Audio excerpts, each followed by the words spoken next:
আসসালামু আলাইকুম, রোদেলা দুপুর ব্লগসে সকলকে স্বাগত। আশা করছি সকলেই ভালো আছেন। তো প্রথমেই সবাইকে জানাচ্ছি রমাদান মোবারক। তো সবাই কেমন আছেন? তো এখানে আজকের ভিডিওটি আমি সন্ধ্যা থেকে শুরু করে দিয়েছি। এখানে রিয়ানের বাবা কিছু বাজার নিয়ে আসছিল, তো সেগুলোই রেখে দিচ্ছি এখন। তো নিয়ে আসছিল চিনি, বেসন আর ছোলা বুট। তো সেই চিনিগুলো আমি বয়ামে রেখে দিয়েছি। আর এখন ছোলাটা আমি পানিতে ভিজিয়ে রাখতেছি। তো ছোলাটা রান্না করব পরের দিন সন্ধ্যায়।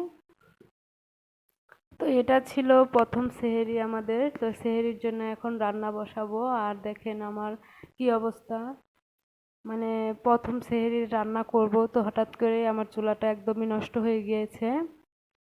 তো বিকেল বেলা আপনাদের ভাইয়া হচ্ছে চুলাটা নিয়ে দিয়ে আসছিল সারার জন্যে। আর ছাড়তে পারে নাই, তো রেখে চলে আসছে। সে এখন নামাজে চলে গিয়েছে। তো নামাজ থেকে এসে তারপরে হচ্ছে চুলাটা নিয়ে আসবে। তো ততক্ষণে আমি মেয়েকে ঘুম পাড়িয়ে দিয়ে এখানে হচ্ছে সব তরকারিগুলো কেটে বেছে ধুয়ে নিয়েছি। তো রেডি করে রেখে দিয়েছি। তো চুলা নিয়ে আসছিল, নিয়ে এসে চুলাটা লাগিয়ে দিল। তারপর এখন আমি রান্না শুরু করে দিলাম। এর মধ্যে আমিও নামাজটা পড়ে নিয়েছিলাম। তো প্রথম তারাবির নামাজ আজকে। তো এখন আমি রান্না বসিয়ে দিয়েছি। তো আজকে শুটকি রান্না করব, আর হচ্ছে পাতাকপি ডিম দিয়ে ভাজি করব। তো ওই পাশের চুলায় আমি পাতাকপি ভাজিটা বসিয়ে দিয়েছি, আর এদিকে শুটকি ভুনাটাও বসিয়ে দিচ্ছি। তো প্রথমে পেঁয়াজ আর রসুন একটু ভেজে নিয়ে তারপরে একটু টমেটো দিয়ে দিয়েছি। তো আমি দুইটাতেই নাড়ানাড়ি করতেছিলাম। তো অনেক রাত হয়ে গিয়েছে যেহেতু, তো দুই পাশের চুলাতেই বসিয়ে দিয়েছি। তো আমার ভাজিটার মধ্যে আমি এখন একটা ডিম ভেঙে দিয়ে দিয়েছি। ডিম দিয়ে আমি বেশ ভালো করে ভাজির সাথে মিশিয়ে নিচ্ছি। আর এদিকে পেঁয়াজ রসুনগুলো একটু ভাজা ভাজা হয়ে গিয়েছে। এখন আমি এটাতে বাটা মশলা শুধু রসুন বাটা আর একটু পেঁয়াজ বাটা দিয়ে দিয়েছি। আর এখানে গুঁড়া মশলা হচ্ছে লবণ, হলুদ আর মরিচ দিয়েছি। দিয়ে এখন আমি মশলাটা ভালো করে কষিয়ে নিচ্ছি। তো কিছুটা কাঁচামরিচও দিয়ে দিয়েছিলাম। আর কষানোর পর এখন আমি আলুগুলো দিয়ে দিলাম।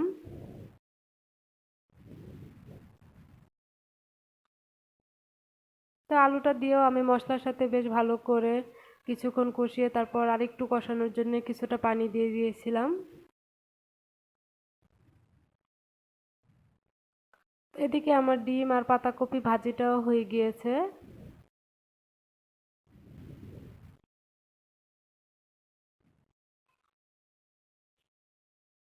তো কষানোর পর এখন আমি ঝোলের পানিটাও দিয়ে দিয়েছি। তো ঝোলটা ফুটে উঠেছে।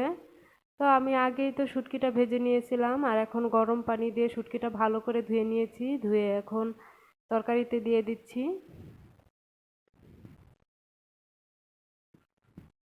আর এভাবে শুটকি ভুনাটা করলে আমার কাছে খুব ভালো লাগে।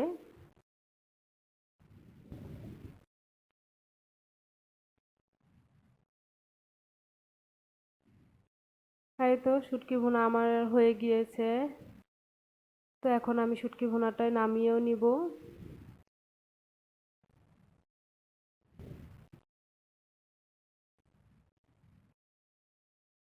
এই তো আমি বাটিতে নিয়ে নিয়েছি। তো শুটকি ভুনাটা কিন্তু খেতেও খুব মজা ছিল। আপনারা চাইলে এভাবে রান্না করে খেতে পারেন। তো আমার আজকের সেহরির খাবার ছিল এখানে ডিম দিয়ে পাতাকপি ভাজি আর শুটকি ভুনা।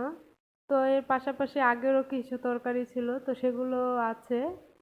আর এখন শুধু এই ভাজি আর শুটকি রান্না করেছি। আর এই তো আলহামদুলিল্লাহ আমরা প্রথম সেহরির খাবারটা খেয়ে নিচ্ছি। তো এখানে রিয়ান রিহা দুই ভাই বোনই উঠেছিল।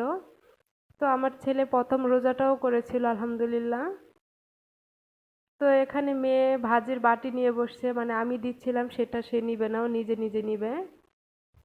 আর এটা ছিল পরের দিন ইফতার টাইমের আগে, মানে ইফতার রেডি করতেছিলাম। তো এখানে ছোলা বুট রান্না করব। ছোলা বুটটা আমি রাইস কুকারেই সিদ্ধ করে নিয়েছি। আর এখন আমি কড়াইতে পেঁয়াজ, কাঁচামরিচ, তেজপাতা, গরম মশলা যা লাগে সব কিছু দিয়ে সাথে টমেটো দিয়ে কিছুক্ষণ তেলের উপর ভেজে নিয়ে এখন আমি বাটা মশলাগুলো দিয়ে দিয়েছি। তো তার সাথে গুঁড়া মশলাগুলোও দিয়ে দিচ্ছি এখন।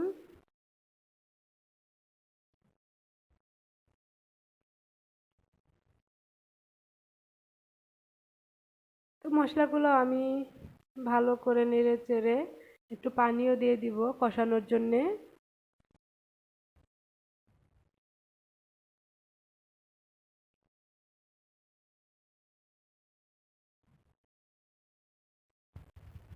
তো মশলাটা আমার বেশ ভালো করে কষানো হয়ে গিয়েছে, মশলার উপর থেকে তেলটা ভেসে উঠতেছে।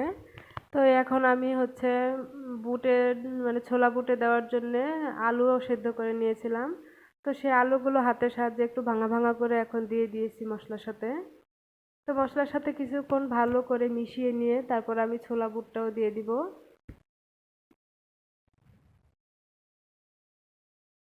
এটা আমি আগেই সেদ্ধ করে রেখেছিলাম। তো এখন সেদ্ধ করে রাখা ছোলা বুটগুলোও দিয়ে দিয়েছি। দিয়ে আমি বেশ ভালো করে কিছুক্ষণ সব মশলার সাথে ভালো করে মিশিয়ে নিয়েছি।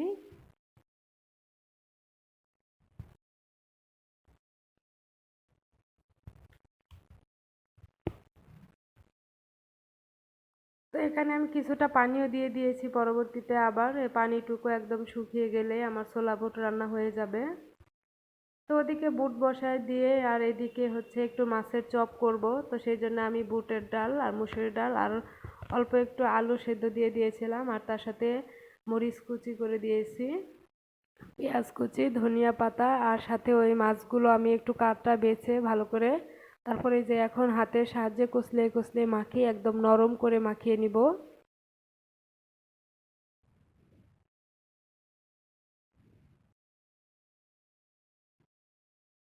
তো মাখানোর পর আমি বানিয়েও নিয়েছিলাম মাছের চপগুলো আর এই তো আমার অনেকগুলো মাছের চপই হয়ে গিয়েছে।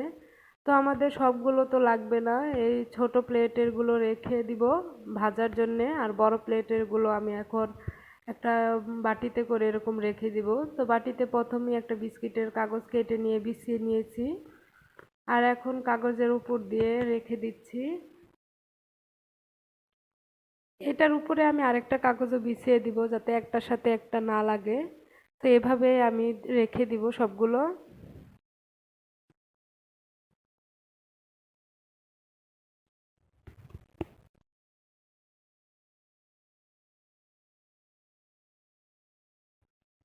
আর এরপর চলে আসছিলাম পেঁয়াজু বানানোর জন্য। তো এখানে আমি আজকে পাতাকপি আর পেঁয়াজ কাঁচামরিচ সব কিছু দিয়ে মশলা টশলা দিয়ে মাখিয়ে নিয়ে এখন আমি পেঁয়াজিগুলো ভেজে নিচ্ছি।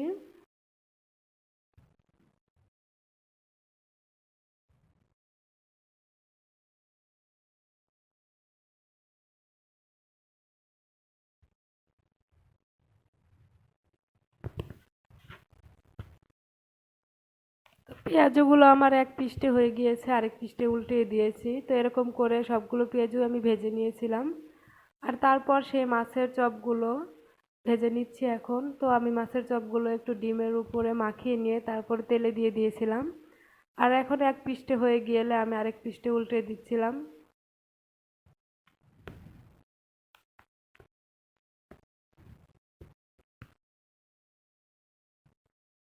আর এই তো আমার মাছের চপগুলো ভাজা হয়ে গিয়েছে।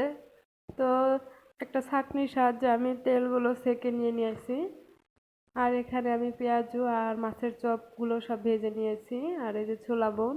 তো ছোলা বুট আমি বড় একটা বাটিতে নিয়ে নিয়েছি, একটু গরম আছে। তো এটা ডিপ ফ্রিজে রেখে দিব, যে কয়দিন যায় প্রত্যেক দিন সন্ধ্যার সময় বের করে নিব। তো এখানেই রেখে দিয়েছি, এখন যতটুকু লাগে ততটুকুই নিব। তো এটাই ছিল আমাদের আজকের ইফতার, প্রথম ইফতার। তো আল্লাহ হাফেজ, আসসালামু আলাইকুম।